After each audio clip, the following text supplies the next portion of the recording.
നമസ്കാരം.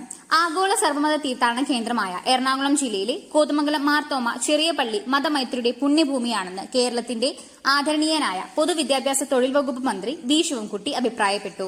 കോതമംഗലം തീർത്ഥാടനത്തിന്റെ വിളംബര rally Thiruvananthapuram saint Peter's കത്തീഡ്രലിൽ ഫ്ളാഗ് ഓഫ് ചെയ്ത് സംസാരിക്കുകയായിരുന്നു അദ്ദേഹം.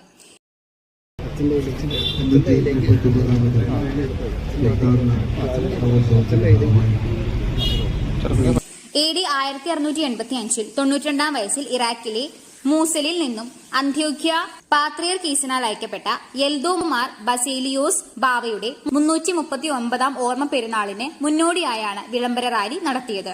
ചടങ്ങിൽ തിരുവനന്തപുരം സെന്റ് പീറ്റേഴ്സ് കത്തീഡ്രൽ വികാരി ഫാദർ അനീഷ് G. വർഗീസ്, കോതമംഗലം മാർത്തോമ ചെറിയ പള്ളി സഹവികാരി ഫാദർ ബേസിൽ ഇട്ടിയാനിക്കൽ, തിരുവനന്തപുരം പള്ളി ട്രസ്റ്റിമാർ, സെക്രട്ടറി, കോതമംഗലം മാർത്തോമ ചെറിയ പള്ളി മാനേജിംഗ് കമ്മിറ്റി അംഗങ്ങളായ വിൻസെന്റ് പൈലി പാരക്കൽ, എൽദോസ് ആനച്ചിറ, KC എൽദോസ് കട്ടക്കനായിൽ, ഭക്ത സംഘടന പ്രവർത്തകർ, വിശ്വാസികൾ എന്നിവർ പങ്കെടുത്തു.